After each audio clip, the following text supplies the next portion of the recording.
we go. Two things people constantly mix up. The hitbox deals damage and the hurtbox receives it. But here's the key. We're building them as one reusable pair. The exact script will power the skeleton enemies in the next series. So we can build it once, wire it carefully, and we can reuse it for everything that is going to be hit and is hitting something. That is our dodge state. All right.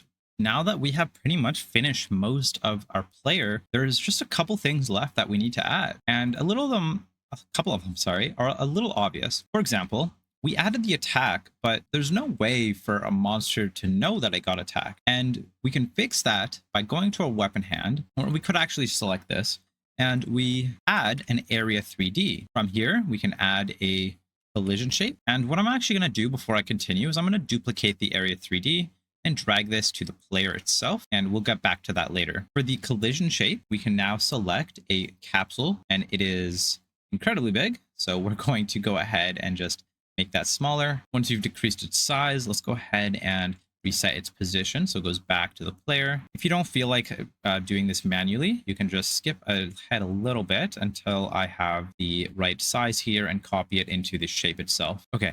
I actually did make a small mistake. I realized the reason it's so big is because it was a child of the axe, which is scaled up to 100.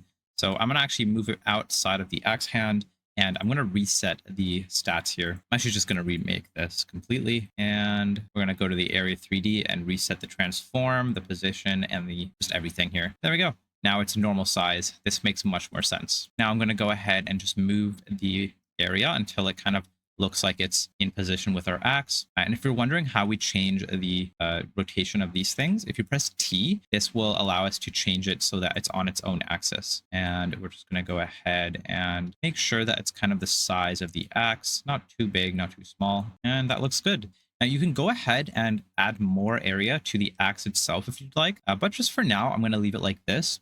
Especially because in the future, if we add a sword, we want this area 3D to be the same. All right, now let's go ahead and rename the area 3D to hurtbox. And then this area 3D will be hitbox. We're going to go ahead and reset all the transforms for this as well. We're going to go to the collision shape and set a capsule shape. Now this one's a little easier. All we need to do is, oops, I'm going to just move it up here. Yep, make it the same size as our player. And this is the detection box of us getting hurt. Now this one is going to be a little harder to test, as you can imagine, because we don't have a monster yet to attack us.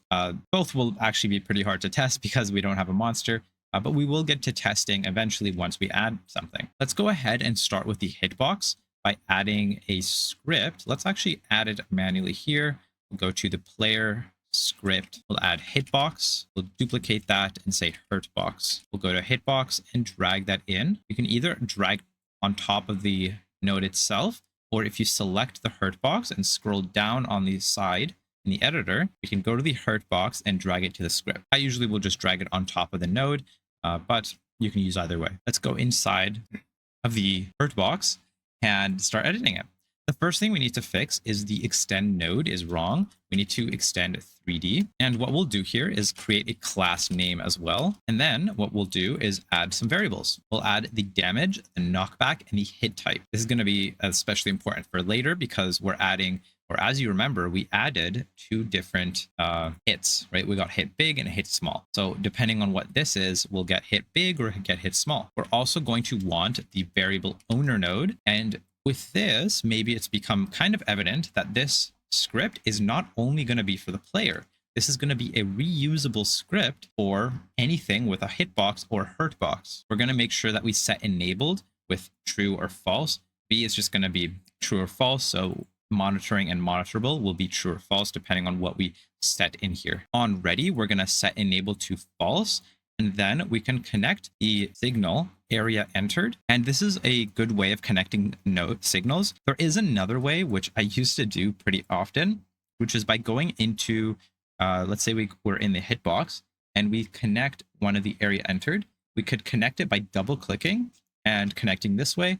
But I found that doing signals through code tends to be a little bit better practice, basically. There isn't much of a difference. It's just you reusing this code would have to reconnect the signal later. So it's a little confusing and just doesn't work all the time. So let's connect it by creating the function name. And basically the way this works is we'll say area entered. So this is kind of the trigger for the signal. and then we're going to connect it to this function. And if you guys want a more deep dive on signals and stuff like that, I have some videos on that on my channel, so go check it out if you'd like. But that's the basic idea. We're just going to have the function name here, and we've created the function. And now we just want to say if not monitoring or area is equal to self, will return. This is incredibly important so that we're not hitting ourselves. And then if area is a hurtbox, so if we are hitting an area, right, we now want to say, okay, we're going to create a hit kind of dictionary with damage, knockback, type, source, and this is just all the variables. We're loading it into this variable here,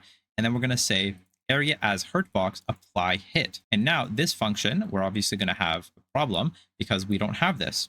And hurtbox also doesn't exist. This is supposed to be a class name.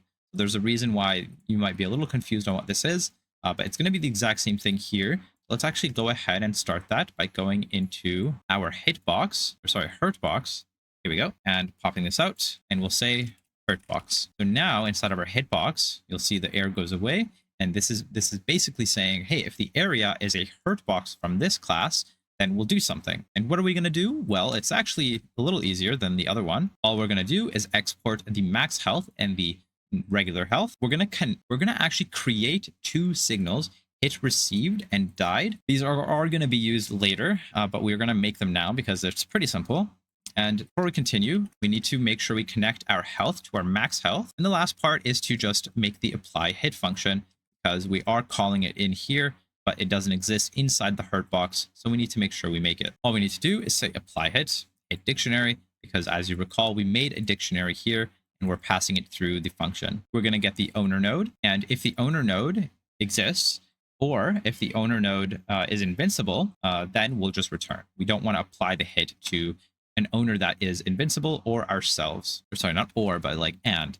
So if the owner node is invincible, then we don't apply the damage. Then we'll hit received.emit hit, and this is emitting the signal hit.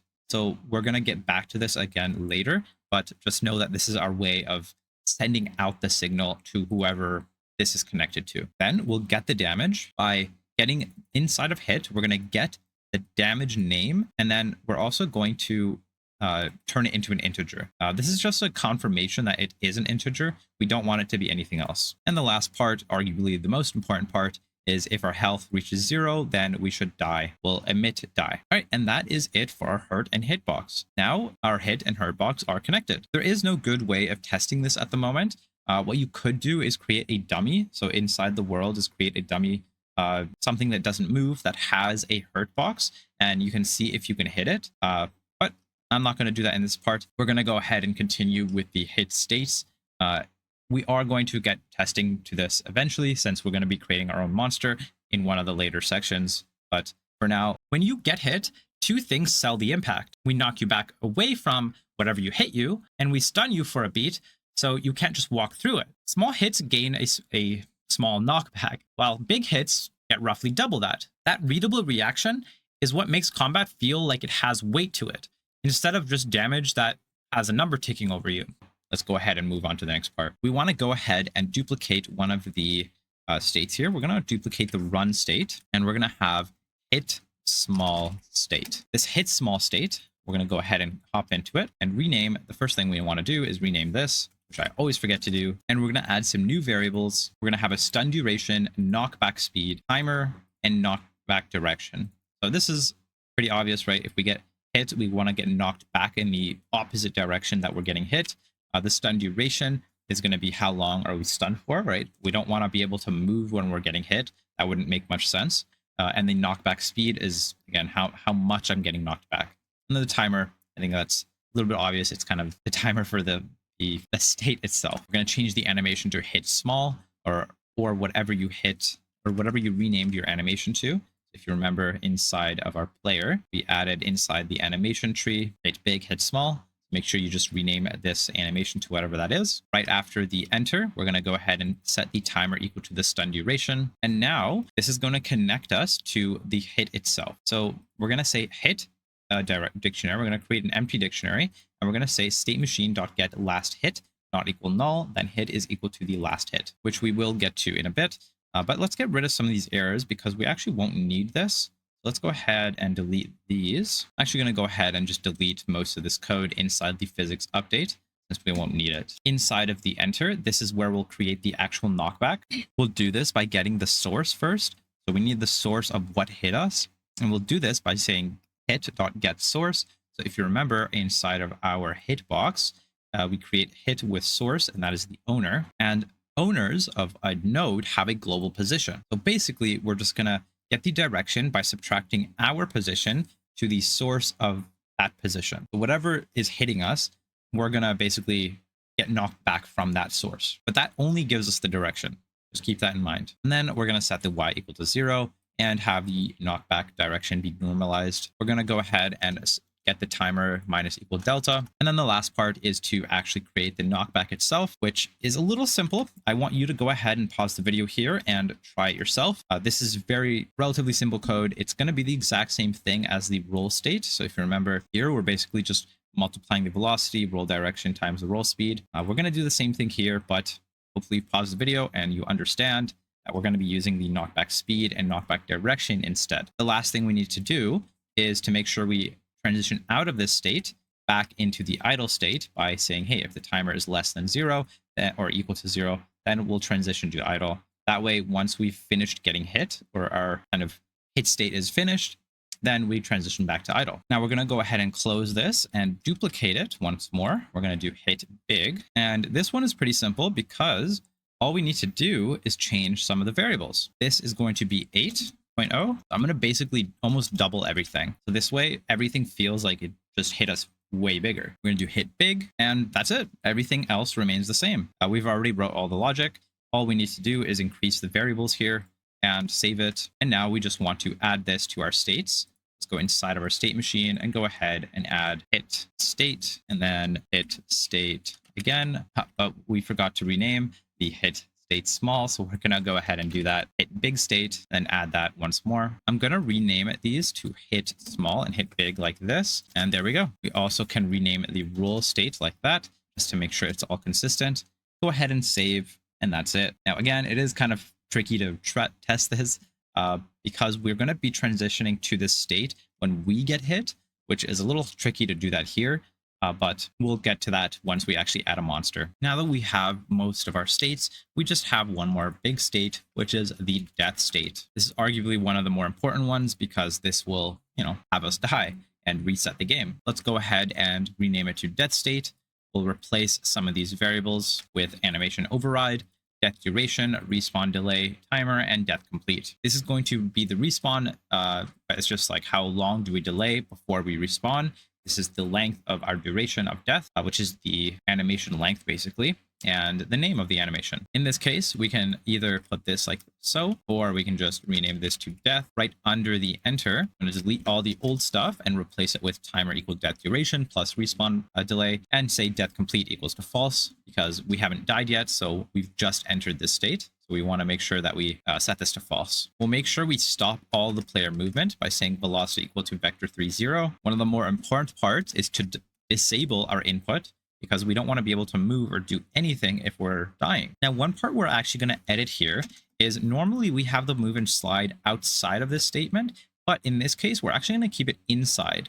And that is to keep the player on the floor. Inside of this if timer, we're going to replace it with if timer and not death complete. Then we'll say death complete equal true and respawn. Our respawn function is going to basically be resetting some things. So first, we're going to get our hurtbox and reset the health, which we'll have to add in just a second here. We'll also get the respawn position, which we also will need to add, but basically we'll just set our player position to the respawn position. We'll say if controller, then enable input. We'll also transition to idle to make sure we reset the player's state to idle. And that's it. That's all for our death state.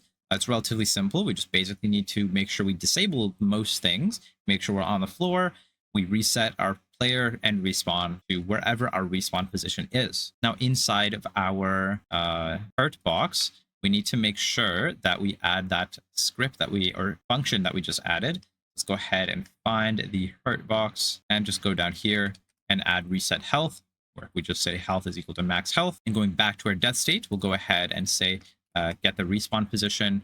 we'll go to our player. I don't think I have open at all. We'll go ahead and open this here. And all we need to do here is we'll say respawn vector position 3. We'll get our respawn position, and we can either set, and that's it. A complete 3D Souls-like player controller built from scratch. Movement, a third-person camera, centralized input, attacks and combos, a dodge roll with iframes, hit reactions, and a death and respawn system, all in one clean state machine. That's genuinely a very solid foundation that you can ship on a full game. Now, in the next series, we're going to give him something to fight, an enemy AI. If this got you here, subscribe and go take a break because you earned it. A position ourselves, or we can just say self.global position. This way, we'll have our start position wherever the respawn is as well. All right, and that's it. That pretty much completes our entire player. Congratulations, you have finally finished your Souls-like player with most things connected. The only thing that we haven't really tested is the hit small, hit big, and death, which we will get to once we add a monster. I just realized we need to make sure we add the death state before we end this part. So let's go ahead and do that. Hopefully you caught that I didn't do that again. And there we go. But that is it. That is all our state machine done. Our player is done. It has a hitbox, hurtbox. Our hurtbox and hitbox are going to be reusable for when we create the monster. So without further ado, I will see you guys in the next part. But congratulations. Now is a very good time to take a break, get some air, stand up, stretch, do whatever you'd like. But I will see you guys in the next part.